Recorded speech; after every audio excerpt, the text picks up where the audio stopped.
Are you ready for the single best build in Elden Ring? My magnum opus. I have eliminated the need for dodge rolling. But don't just take my word for it. Here is my level 125 self versus New Game Plus Omen King. Notice the damage I'm taking, or more accurately, not taking.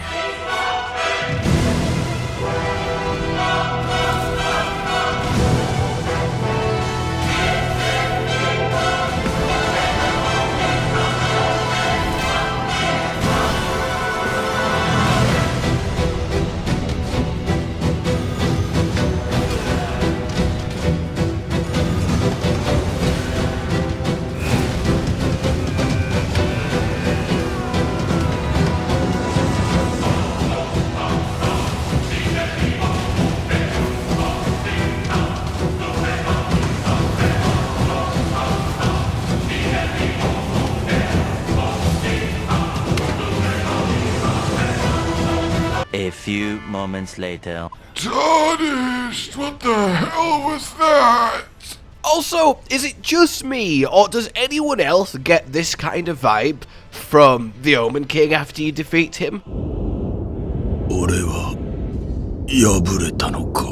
Hello, my fellow Tarnished, and welcome to, this is it. This is the immortal tank of death. Never die, never need to dodge roll, tank and plow your way through every single boss attack as you out-heal it and obliterate it in a flurry of fire, frost, bleed, and pain. And you become, well, truly the most powerful being in all of Elden Ring. It is beautiful. And I mean, you're just seeing how well it works. Took it to New Game Plus, of course, so I could show you it on some meaty challenges, but it really is just beautiful. You run around with an average of 80% damage reduction. 80%! On top of having near infinite poise all of the time to just basically embody the sentiment of not giving a fuck. And I think it is just beautiful. Essentially, this build is... And I know you're going to want to do it too. So how do you do it? Well, it does involve stacking essentially nearly every method of damage reduction in the entire game, while still beautifully maintaining a stellar offense. And that offense is what we're going to begin with, the weapon, the core, what makes this possible. Meet the Great Stars. This is the most effective one-handed strength weapon in the game.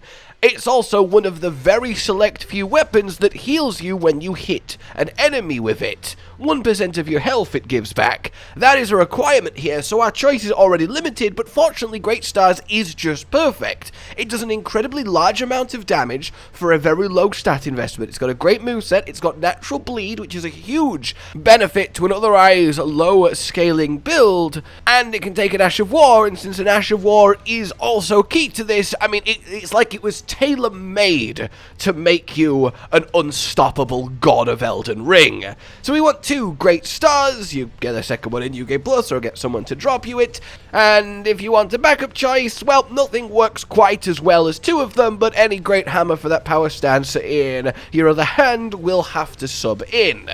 So the Ash of War that I mentioned, which is also the linchpin on top of Great Stars, well, it's the oft overlooked, underrated, but secretly overpowered Endure. This is from War Master. You can buy it in his shack or from his chair in Volcano Manor. It also comes on Great Stars, but we want the actual Ash of War so we can change the affinity. We're going to make our main hand Great Stars Frost, so we get that Frost pop as well as that Bleed pop for burst damage, and so we do more damage, and basically it's the key to how much damage this build does, despite only having the bare minimum stats to wield the weapon, and nothing more than that, because we need need to put our points elsewhere. I should say at this point that this build just gets infinitely better the higher level you are. As soon as you can start filling out your scaling stats like strength, well then it just gets ludicrous. As soon as you can have more endurance and wear even heavier armor, well then it just gets ludicrous. But we will get to all of that too.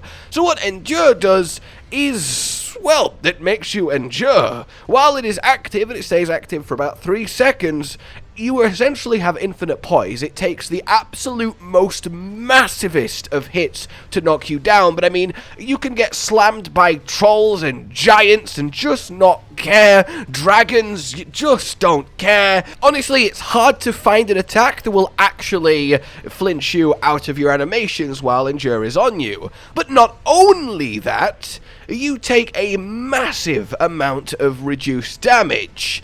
It's relative to how much damage reduction you already have, but it gives you, on average, a 30% damage reduction. It's very cheap, it's spammable, and you can see while stacking this on top of an otherwise insanely defensive build just pushes it over the edge of ridiculous, because you can just tank every enemy attack, not care, not flinch, and return with your own as you just walk through them. It's beautiful. So, that's the kind of core here. Stat spread wise, you want to have, well, the exact stats to wield Great Stars, so 22 strength. You want to have 60 vigor, that is the minimum here, it's the soft cap, and that really helps power our percent healing from Great Stars. We want 38 faith because a couple of incantations are key to this, and the most costly one is requiring 38 faith, and after that, basically pour everything into endurance. You're aiming to wear the heaviest, biggest, poisiest, most damage reduction armor set possible. I have gone for, well, the best I could do, carefully selecting, but of course the ultra endgame is whack full bull goat on, but armor heaviness and tankiness is the least important factor here compared to everything else. So, before we get to those incantations, let's talk talismans. You want the 2 health increasing talismans. Again, it makes you that much tankier and powers that percentage healing.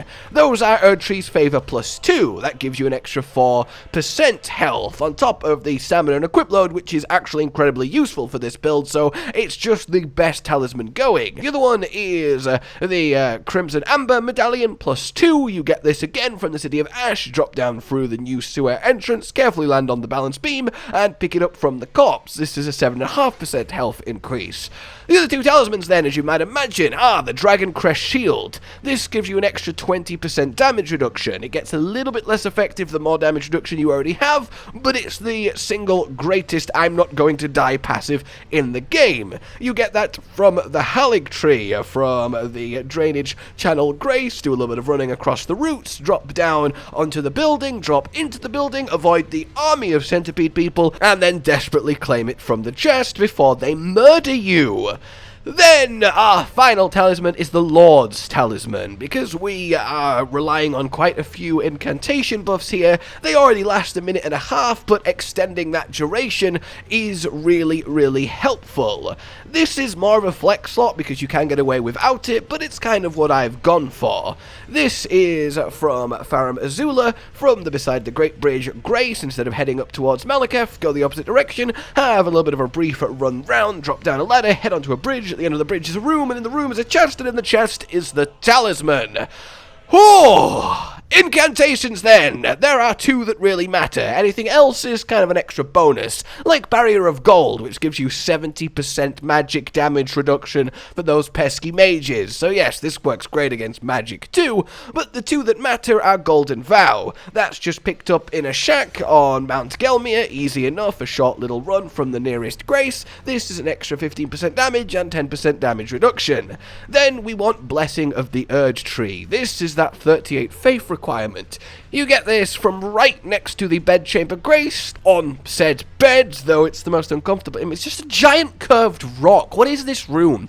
In any case, it is a blessing that heals you for 12 health a second for 90 seconds. That's over 1,000 worth of healing, and when you're taking this little damage, really goes a long way to keeping you alive effortlessly, and it's simply fantastic. Obviously, Old Lord's extended extends the duration and thus extends the healing to be even more. It's an absolutely beautiful little ditty.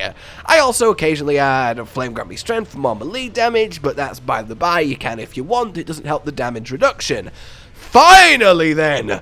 Oh, we're talking items. Yes, items, because there is one item that gives an extra 20% damage reduction that really helps cap this off. And that is the boiled crab. I've got a big bag of crabs here. I gotta put them in my mouth. From the Blackguard once he moves to the Lanedale Moat. Simply buy some boiled prawns off him in Liurnia, then he will move to the moat and then go find him there and buy the boiled crab. This lasts for a minute and, as I said, adds another 20% damage reduction. Now, all of these damage reductions don't just stack by adding on top of each other. There is diminishing returns. But as I said, everything coming together gives you around a permanent 80% damage reduction. So you're only taking 20% damage from bosses. Combined with the healing from your Great Stars, from your Erdtree's Blessing, from your Melania Rune, if you have that in your current game cycle as well. Freedom, Force Data Life, See-Through, Paranormal Intuition, Greater Resistance, Mantle of Chaos, Indomitability, Sensor Boost, Greater Luck, Magic Boost, Dragonic Power, Greater Hardening, Heavenly Aura, Absorption, Penetrate Up.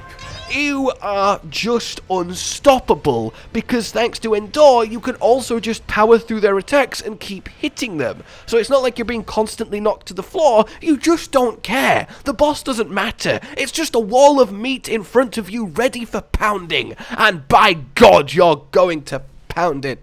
I really should have thought about my phrasing a little bit better there. Now, you may have noticed through some of this, occasionally I switch to my left Great Stars and bust out something altogether interesting. Yes, on my left Great Stars, which I have set to holy damage, because that's the best option here. Our faith is actually our highest scaling stat here, because of the 38 requirement for Erdtrees, is Prayerful Strike. This heals you for 30% of your total health. So any situation where you marginally somehow get low while doing this, you just switch to two-handing your left weapon, bust out a couple Prayerfuls which have massive hyper armor, heal back up to full, go back to power stancing, and just continue the unstoppable juggernaut beatdown. It really is a beautiful symphony that I am so proud of and so happy to be able to bring you. Prayerful is from the Scarab, as you have been seeing in the moat in Lanedale 2.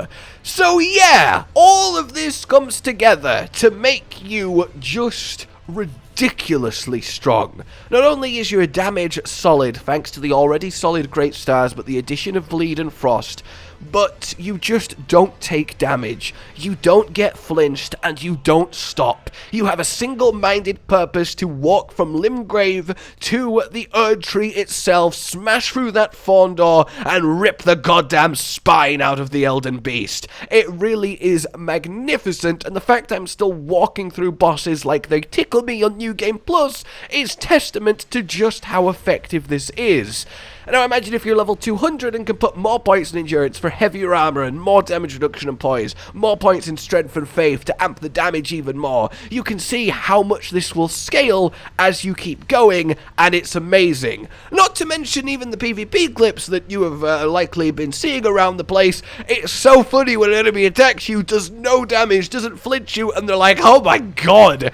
Obviously, it's still only as good as you are at hitting people with power stance and great hammers in PvP. You still gotta connect, and eventually, you know, they'll kill you, because in PvP, the effectiveness of a lot of these buffs is deliberately reduced, otherwise you literally would never be able to die. But don't get me wrong, it is not possible to be tankier in a PvP situation than this, and you are literally impossible to trade with, and it's so good. Oh, thank you then for listening. I hope that you have enjoyed it, been inspired, and go out and collect the pieces of this defensive Exodia for yourself. Until we meet again, like if you have enjoyed this, subscribe and hit the bell for more builds, tips, tricks, funny bits, all of that good stuff.